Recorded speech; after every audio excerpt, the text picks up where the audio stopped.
Welcome. You're tuned to Let's Talk. I'm your host, Stephanie Anthony.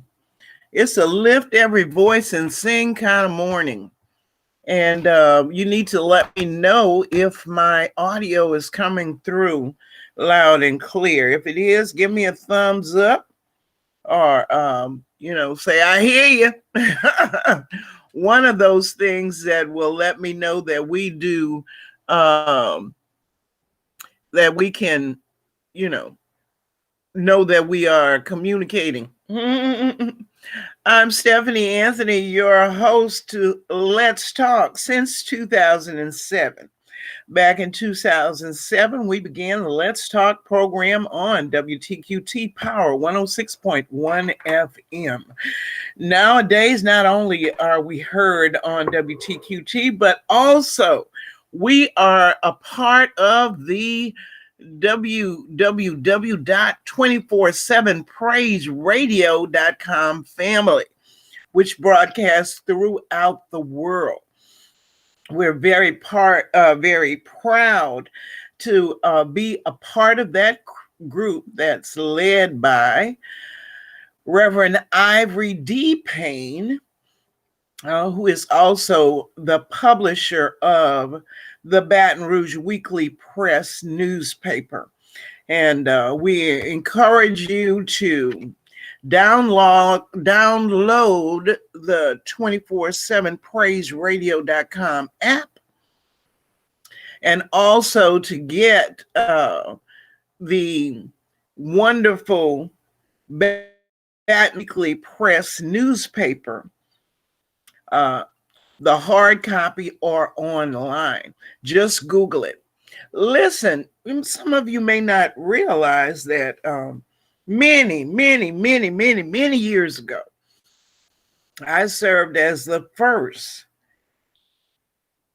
Baton Rouge Weekly Press intern. I was over at Southern University, and believe it or not, Reverend Ivory Payne, the senior, was who is now Bishop Ivory Payne. He was not a pastor yet, and had been a salesperson for our local Black newspaper called The News Leader. And it went through a number of metamorphosis, became the community leader, et cetera, but it had been the Black newspaper, the leading Black newspaper in Baton Rouge for decades. By the time I came along, and I was a teen reporter, and later I went off. I went off to college. That means that I went from Eden Park to North Baton Rouge, and Eden Park is in Baton Rouge. Anyway, Reverend, well, he wasn't Reverend then. He was just Mr. Ivory Payne. Was one of two salespersons there. They had gotten the word that the community leader newspaper would be dissolving, And they each told me at the same time that they would be creating their own Black community newspaper. And I told them each, Reverend Payne and Mr. Willis Reed, that if they started a newspaper, I would write for them. So they each they each did just what they said. Willis Reed started the Baton Rouge Post. Well, he restarted a newspaper that used to come by train back in the day when Baton Rouge had a train that went from the northern United States on through Baton Rouge. And he, instituted the Baton Rouge Post. And Reverend then Mr. Payne started the Scotland Press and newspaper. And I kept my promise and I wrote for both papers, but I became the intern at the Scotland Press, which within a few months became, well, I'm going to say a few months, but that's not true because it was probably a pretty good period of time, but it became the Baton Rouge Weekly Press to fulfill a bigger audience. They printed more papers and the distribution was wider under Reverend, who became Reverend Ivory J. Payne, who is now Bishop Ivory J. Payne. And it was one of the experiences of a lifetime. I got a chance to do a lot. And over the years, I came back and I, at one point, was editor of the Weekly Press. And it was just an experience of a lifetime, which I truly, truly enjoy. So that's a little background on me. Oh, and when Bishop Payne decided to retire somewhat from the forefront of the media business and, concentrate entirely on the church, he, passed the mantle on to Reverend Ivory D. Payne, who I knew as a boy. In fact, one of my very first illustrated news stories was he drew, the outer picture of Mount Zion Baptist Church, which was more than 100 years old at the time. And I was doing a series on Black churches in Baton Rouge. And they had a very, very, very fragile picture of the original Mount Zion Church, which they loaned to me just to show you how things are. They loaned me a picture of the original church, and so did St. Francis Xavier Catholic Church loaned me the original pictures of their churches. Well, I was able to get a reproduction of the St. Francis Xavier Church, but the Mount Zion Church picture was far too fragile. And so I asked Daryl, or I call him Daryl, but now Reverend Ivory D. Payne, about doing a sketch from the picture, which he did. He was a teenager back then, maybe, or right at teenager age. And he drew a wonderful picture, which was published in the series as, the original sanctuary of Mount Zion Baptist Church, which had been visited by, in later years, by Reverend Martin Luther King. So that's a little background right there on my media lineage. And I always wanted to be I always wanted to be a writer when I was a little girl. And of course, I grew up in the segregated South, and I didn't get much encouragement on that. But I have been blessed. Hi, Connie. You be blessed. I'm so glad to have you here. And anybody coming in, come on in, come on in. Give us a thumbs up or a hello, amen, or an ashe. We appreciate it all. I'm Stephanie Anthony, and I'm the host of Let's Talk. We've been talking a little bit about the old days. And oh my goodness, Connie says that she went to St. Francis Xavier, and St. Francis Xavier Church, as well as Mount Zion, still exists. St. Francis Xavier had not only a church, but it had a high school and elementary junior high. Well, the expressway I-10 came through, and they demolished the high school. And so that was the only Black Catholic high school in Baton Rouge, and it has, it was never restored. But the church still exists, and we were glad to be a part of, documenting that church's history. So let me tell you a little bit about Louisiana Democracy Project. The Let's Talk program is produced by Louisiana Democracy Project, a nonprofit social justice grassroots organization dedicated to the people and the best interests of the community at large. We were established back in 1998, and we continue to try to educate and empower the community. And we implore that you give us a thumbs up and become a part of Louisiana Democracy Project. We're open to any individuals who want to work with others to make a difference. And so there has been a lot going on regarding democracy in the United States.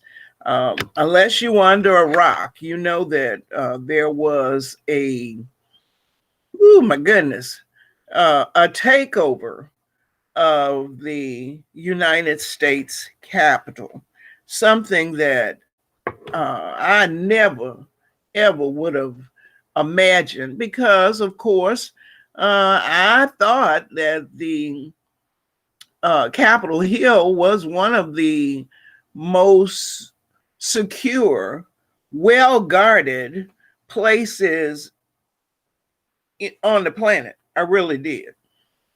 I have had the privilege of being on the Capitol steps over the years many times. And I've had the opportunity to go inside the Capitol and talk with our congressional legislators over issues that were important to me. It reminds you of a very, special place when you're inside of it. When they say the hallowed halls, I can't imagine anything any more. If you think about the largest and best courthouse, or a cathedral even, that is the impression that you get when you walk in those halls, and to imagine that there was folks running around in there with Confederate flags, uh, and flags of Trump flags is really, I mean, it's just like Sister Connie says, unprecedented, unprecedented.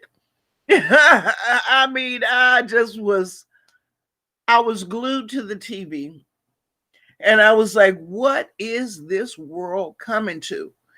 At the same token, on social media, folks was acting like, oh, it ain't that much, oh, that's just, everyday kind of occurrence, which it is not.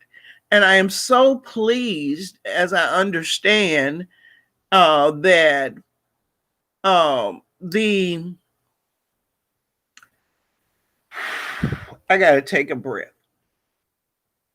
There are teachers who are taking this opportunity to actually inform the student body, no matter what chapter they were on, about real civics. Now, let me tell you something. That's one of the classes that people want to fall asleep in high school. And let me say this, that when I was in high school, actually, my ninth grade year was civics year, and we had a teacher that really should have retired. He was sick, he was old. He was trying to make out his last year in order not to, in order to be able to get his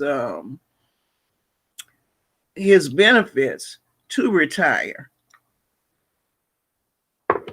But I'm going to tell you how, and it would never happen today, but what we did, because I'm not going to call this name, but for those who went to Capital Senior High School, they're going to know who I'm talking about. But this particular gentleman, he would just break out and call the roll over and over and over and over. And nobody didn't make fun of him or anything. We didn't know much, but we knew that, he was not himself. And some people just took that period to rest. They would just go to put their heads down and go to sleep. Others, however, would open up the book and we would do a chapter. We had a civics book and we taught ourselves. We read out aloud. We read silently. We completed the chapter and we answered the questions in the back of the chapter. And we did this, in memory serves, that was a class that we had on Tuesdays and Thursdays. Now, if you were in my class and you say, oh, no, it was Monday, Wednesday, and Friday, you're probably right. But I thought it was Tuesday and Thursday. But anyway, there we were, and we taught ourselves, and we learned a lot just by reading aloud and answering the questions in the back of the book. And we were hoping that if we did that, and if somebody ever came in to give us a test, or if somehow we got some messed up grade, we'd be able to show that what material we actually had covered. And my best friend in high school was in the class, and one of my defenders in the neighborhood was in the class, and we always sat in a little huddle, and we did this every day. Anyway, what I'm trying to say is that many people don't think that civics is very important, but it is. And many of those rampagers really screaming about it's our house didn't have a clue. And whereas some people may say innocence is bliss, Ignorance is bliss. Innocence is bliss. But for those who want to say ignorance is bliss, ignorance is dangerous. And actually, we don't need to, uh, you know, entertain ignorance at that level. Oh, and Sister Connie is saying, well, first of all, Reverend Ivory D. Payne says the Weekly Press is also looking for journalists and freelance writers. Well, I'm going to say for any good writer. And when I say good, the more you write, the better you get. And it's actually, if you're never published, you should try to write, I say 3 times a week. Write something. If it's just a letter, your writing, if you are, will show the talent that God has given you if you put pen to paper. And so I'm going to encourage that. And the best thing I believe for any writer is to be able to send your work to the Black press. It is to me a cornerstone of our civilization, and I say that without backing up from it. I truly believe in a free Black press to inform, to encourage, uh, and to entertain, as well as educate. And so it has a long history. And back in the day when I was on the staff of the Weekly Press, annually I did a story about the Black press because I think it's very, very important. And let's see, Sister Connie says that was a broadcasting the true ignorance of the evil of high places, principalities were displayed on national television. It was shocking.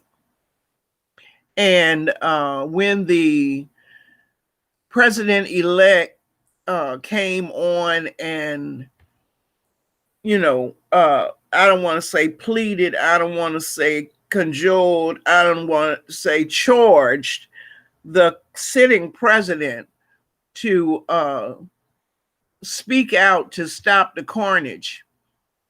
I was, of course, shocked when President Trump came back with the "I love you" statement. First of all, I've heard a lot of presidents in my day.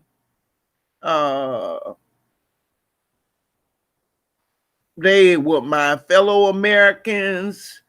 They have all kind of phrases, but I don't remember ever, and you tell me if I'm wrong, a president coming on national media saying, "I love you."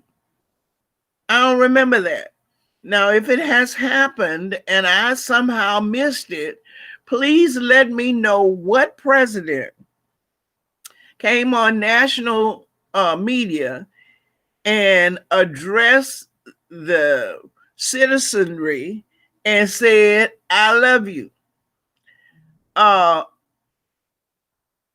President Trump, and look, some people are like, "Oh, well, he has so many enablers. He had this enabler and that enabler." But I'm going to tell you, I don't care what they say.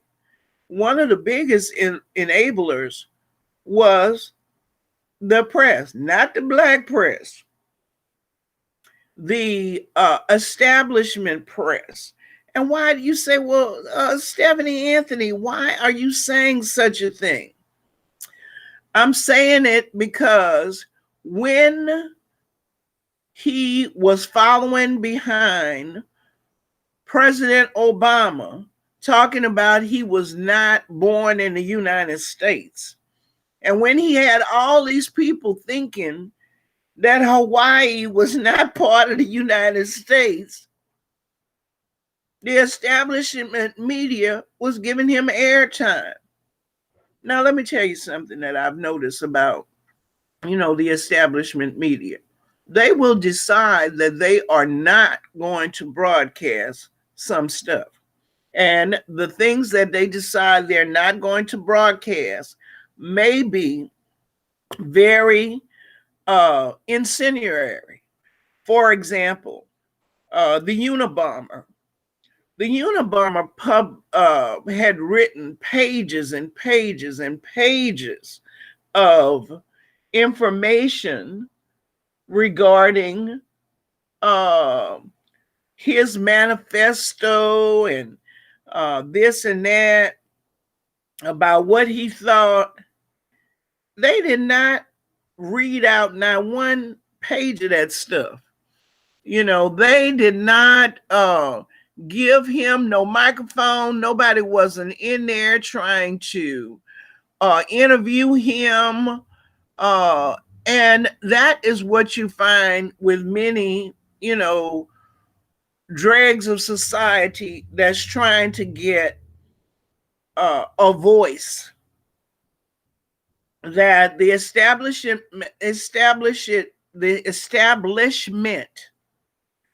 media will just say. And when I say the establishment media, I mean the recognizable names in the top of media. In TV, the ABC, CBS, NBC, CNN.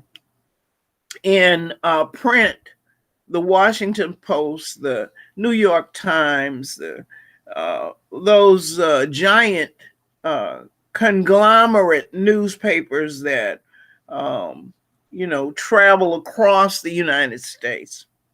They will say that, and you notice all of the people who have put out bombs, or whether it was Timothy McVeigh or any of them, they do not publish those people's thoughts. They say they had pages of rambling.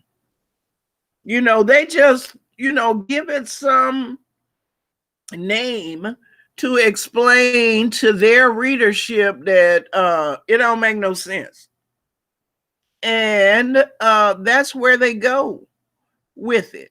Now, in the case of Donald J. Trump, I believe that the establishment media really was intrigued by the numbers he could pull.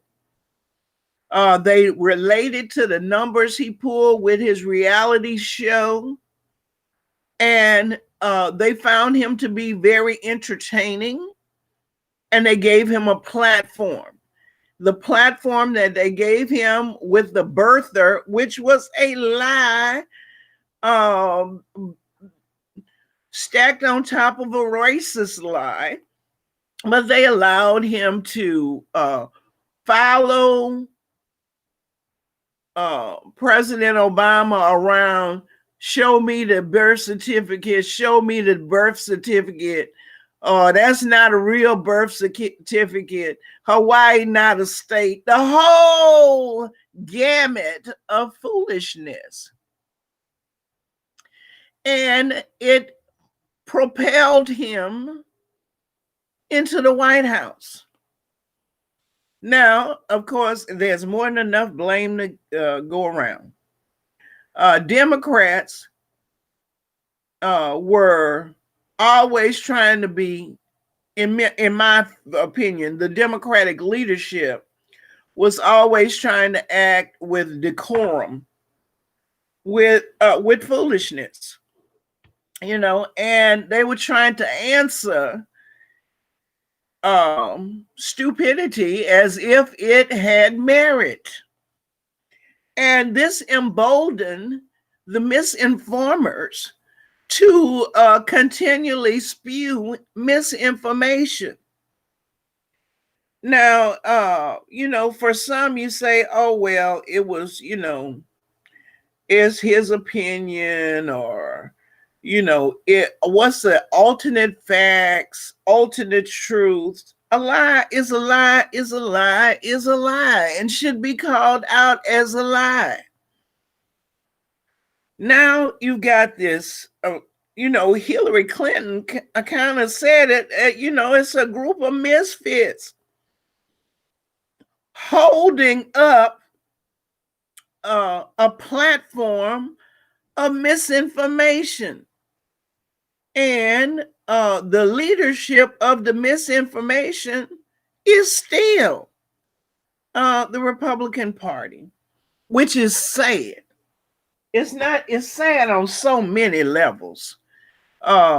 Even after these individuals have trotted through the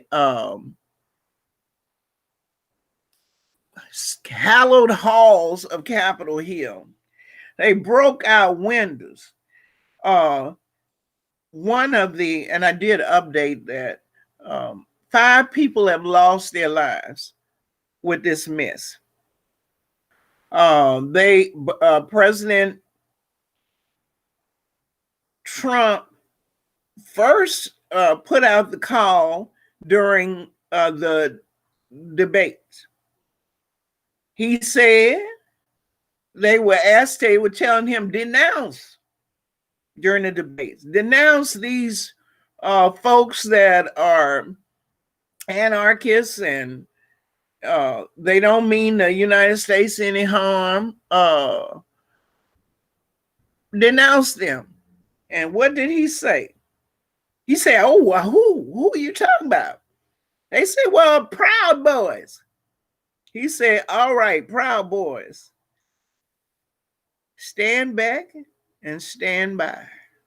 And that's exactly what they did. They organized, they raised money, and they caravan their way to the United States Capitol. Then, once they have gotten there, he said, once they got to DC, go to the state capitol. I'm going to be there with you. You got to be strong. They stole the election from me. All of the things that were no more true than a man in the moon, as my great-grandmother would have said. So here they are, marching to the Capitol. And the first question is, first of all, how did they get paid? How did they do that? And the president-elect, Joe Biden, said it well. He said what everybody was talking about on social media.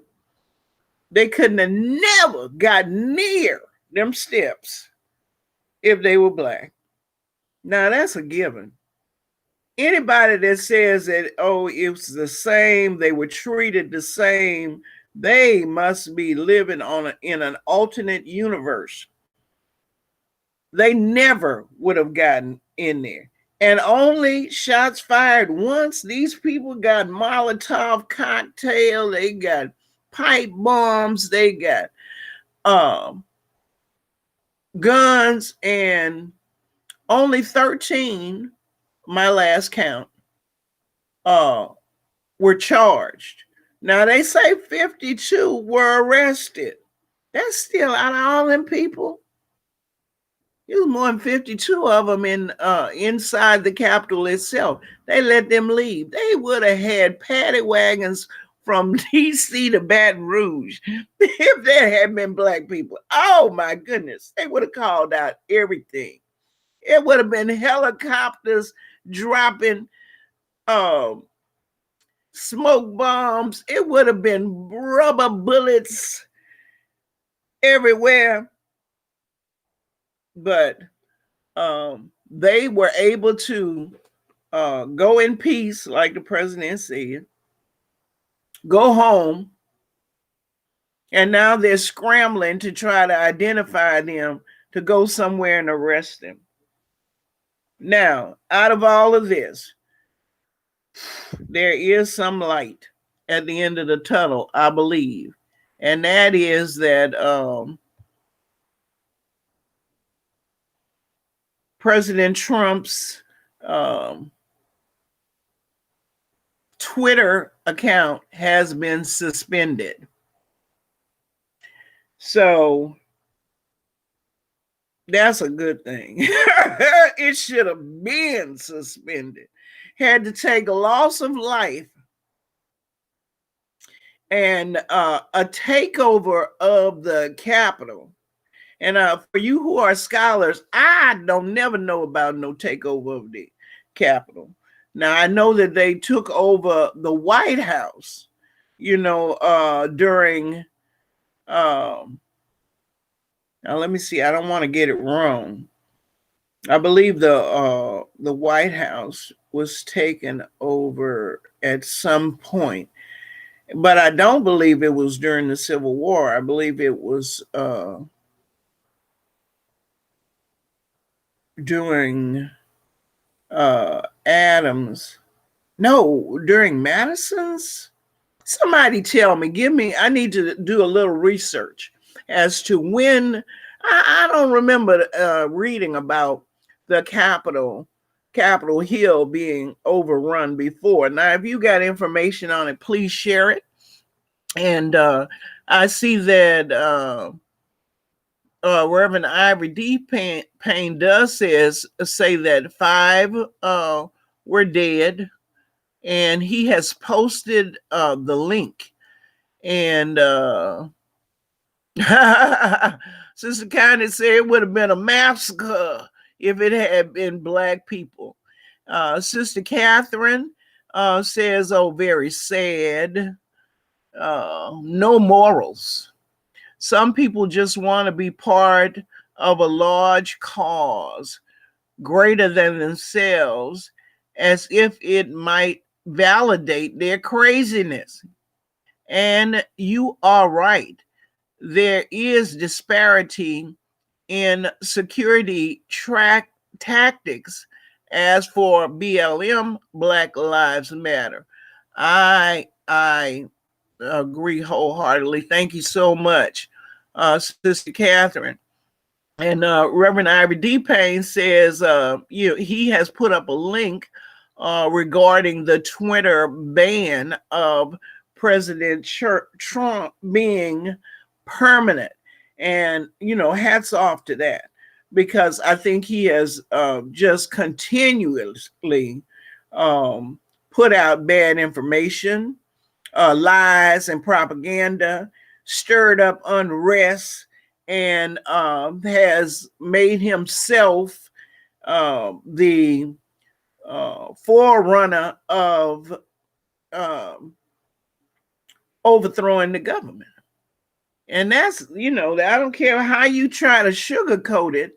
That's exactly what they were attempting to do. And that is overthrow the government. Now, let me explain to you why I'm saying that. The counting of the ballots is for the Electoral College is, yes, largely ceremonial. Everything has been done ahead of time. It's like graduation day. All the work has been done. All the grades have been tabulated. Everybody has gone through the checklist to say that, that this is, that all your credits are valid, that you have fulfilled all the requirements. And then your name is called, you cross across the stage, you receive your diploma, and you return to your seat, and then you walk out into the world with your credentials. Now, this is how it should be. It should have been, has been for hundreds of years. And the uninformed decided that they were going to take this ceremony and turn it into an overthrow of the election. That would be exactly as if your son Johnny has done his 4 years of high school, and he's ready to um, receive his diploma. He's done all his exams. He passed all the requirements required of his by the state and by the school board. And there he is, ready to receive his diploma. And somebody says, well, the science department, we say that the science department did not do their job correctly. And now this is like home ec standing up to say, we believe that the science department did not do their job correctly. And we want their votes thrown out. And by the way that things go, by the rules, they have to, the principal has to say, okay, well, let's discuss this. We're going to break up into two parts, House and Senate, and go discuss that for 2 hours and come on back and tell me what you've concluded. All right. So it was just a melee of stupidity from the president tweeting and hollering about Pence being able to change things at this point. And these people, he's gotten all these and I hate to be incendiary, but all of these trailer folk out there all hyped up,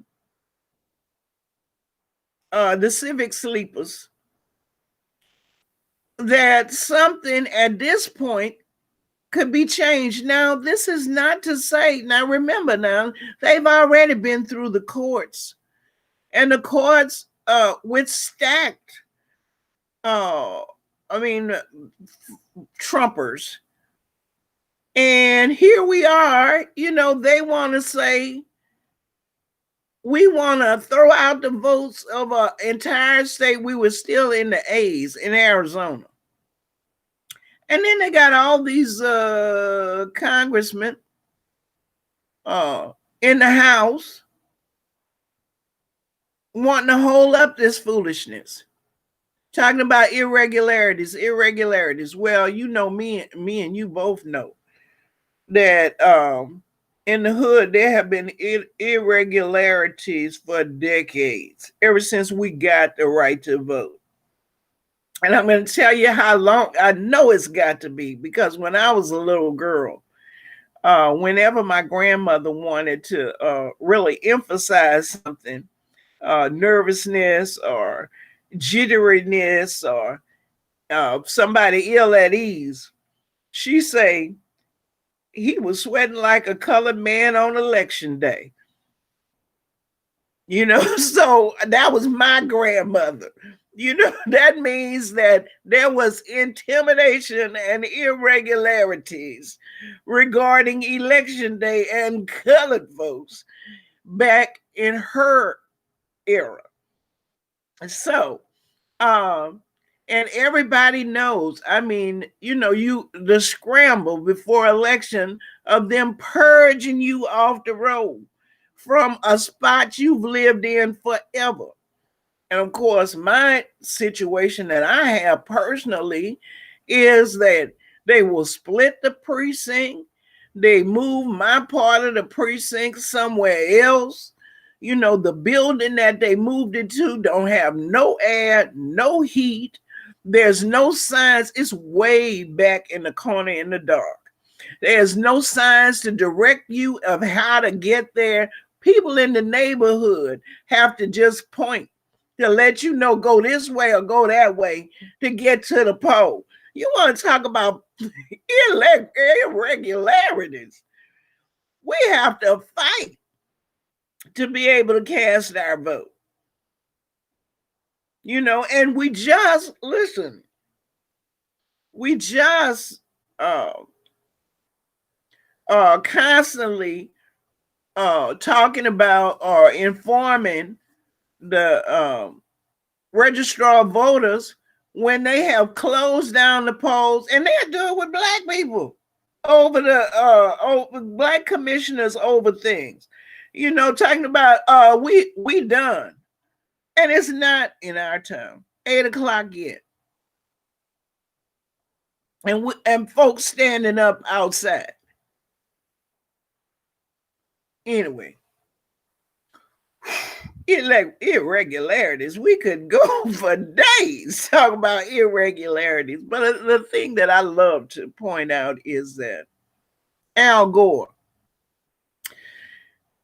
Lord knows, Al Gore is probably like a saint, really, because Al Gore, 500 votes were in question. 500 votes to make him president of the United States in one state, Florida, where the Bush brothers, one running for president, the other one is governor, were arm in arm. And he conceded, and I'm talking about Al Gore, conceded because he didn't want, rather than, taking it to the Supreme Court, and anybody correct me if I'm wrong, because I'm getting old. My memory is not what it used to be. But in order to, preserve the democracy, just said, okay, I concede, you got Bush. And he never ran again. He didn't come back with no vengeance to run against Bush again or anybody else. And I truly believe that he would have made a wonderful president. But he's a guy of class, and said, at what would be the cost? And he decided that the cost was too great for the democracy as a whole. So where do we stand today? Well, and I'm not trying to incite to riot or anything like that, but the Democrats are coming up to say that they want a second impeachment or the 25th Amendment to be invoked. And as my understanding is, the 25th Amendment would require that the vice president take over for the rest of the term. And there are not many days for the rest of the term to be over with. The other thing for impeachment, even if they start the proceedings now, the ending, if they started now, although he would be out of office before they could possibly get an impeachment vote through. If they won, he would never be able to run again as president, for president. And so that, is a thing to be measured, thought about. However, let me say this. There was more than 100 people. Now they look, these individuals has stormed the Capitol, broken out windows. They had the Congress on the run, hiding for a safe place, unable to tell where they were. And here they are, more than 100, congressional members still trying to say they need to overturn the election so that Trump can be president again. More than 100 now. They've been under siege. But they still hollering about Arizona and Pennsylvania's votes need to be thrown out so that their candidate can remain in office. Something not right with this. Something's not right. And the big thing that's not right is that, in my viewpoint, in my humble opinion, is that people are not being held accountable for lying. Now, I haven't had much to say good about our congressional delegation from Louisiana. But I gotta say, Bill Cassidy, the doctor, who I thought was terrible during the pandemic. He was terrible from the time he got in there. Then during the pandemic, I thought he was awful till he caught the COVID. Then he was like, he calmed down some and started talking with a little sense. But anyway, he did say that this was too much. It was appalling. Everybody needed to stop and go home. Nobody needed to ever again entertain the foolishness that had him hovered in a corner in the nation's capital, on Capitol Hill. Now, we know that there were very few arrests, 13 charged. What I heard was 52 detained. And now they are looking for the folk that they got pictures of. Speaking of pictures, here in Baton Rouge, we have two businesses, very thriving businesses. Rouse Supermarket, which, I go to. They have very friendly people, very clean grocery store. And then, to my horror, there were posts showing the Rouse owners up there in D.C. to overturn the election. Well, I started typing, but before I could finish typing, State Representative Ted James called for a boycott of Rouse.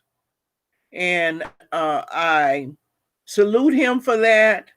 Although I don't know if the Rouse owners were part of the rampage, but I personally do not want not one penny of my money that I spent to support nobody that wants to overthrow an election.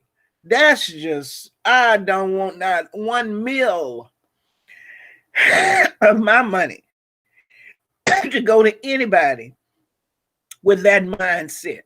And so I'm calling upon all of Louisiana Democracy Project folks, all Let's Talk listeners, to strike Rouse Supermarket from your places to go.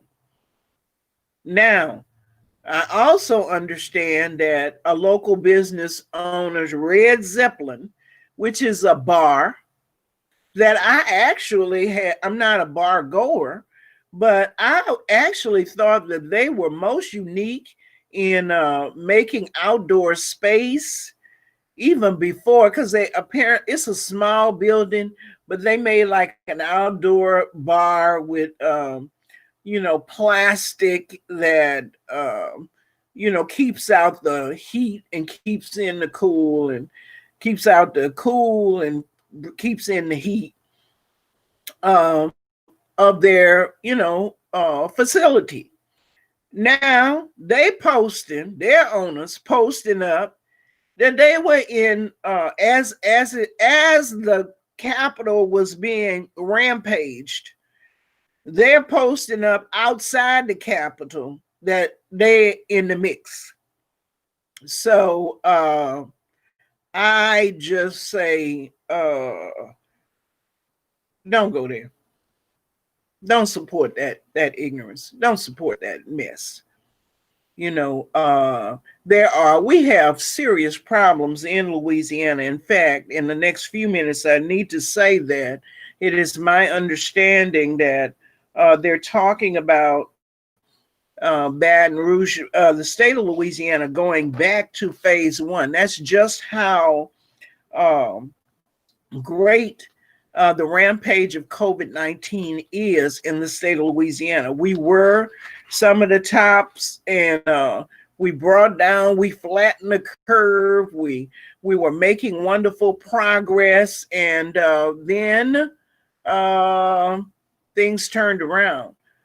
Folks, you know, they were at our state capitol protesting, wearing masks, protesting the bars not being open, protesting everything that would help us to stay safe. The little that we can do. And you know, now we back on top with our hospitals being close to capacity, with running out of ICU beds. The vaccine is here, but you know, it's not enough for everybody. And you know, we're struggling to make things go well as we probably return back to phase one. And our governor, John Bell Edwards, said it very well when he said, just put on a mask. That's not asking that much. Just put on a mask. That's one of the things we can do. People are dying. And y'all acting silly. You know, what is that? What is it to ask? Let's see. Sister Catherine says, what's sad, Stephanie, we don't know who all the businesses that we're representing and elected delegates. That's right. That you know, we just have to really do our homework to see the mindset of the people, whether it's businesses or whether it is elected officials. Where are their heads? You know, and if their heads are not in a betterment of for us, for the United States as a whole, if they are some fringe thinkers, conspiracy thinkers that are ready to sacrifice the democracy, then we have to step back from them and let them know a lie is a lie is a lie is a lie. You know, I have done some videos thus far talking about the Klan mind, which is my phrase, and for the Trump publicans, that's another phrase that I have developed. And I invite you to go and look at some of my other videos. Now, Reverend Payne has said, watch now, will Louisiana return to phase one as COVID-19 numbers rise? So our charge is to, one, pray. And two, we want to not give our dollars to people who are, for the most part, against us, you know, and that's, you know, following a lie, wrapped in a lie, drizzled over with more lies. And as we talk, we want to make sure that our conversations are useful. Pastor Payne, all of you who have been with me this hour for Let's Talk. We want to thank you for your participation. We ask that you like and that you share. And also, we want to remind you that this program is a nonprofit social justice uh, enterprise, and we encourage you to help us. You can join Louisiana Democracy Project. Our dues are $25 a year. You can, of course, donate to any of the ministries by cash apping $ S Anthony Missions with an S, and any donation that you give will be truly appreciated. If you are a small business owner, if you are a entrepreneur, we encourage you to advertise with the Baton Rouge Weekly Press, 247praiseradio.com, and WTQT 106.1 FM. God bless you and keep sharing, and we'll see you next time, same space, for Let's Talk. Be blessed. Bye-bye.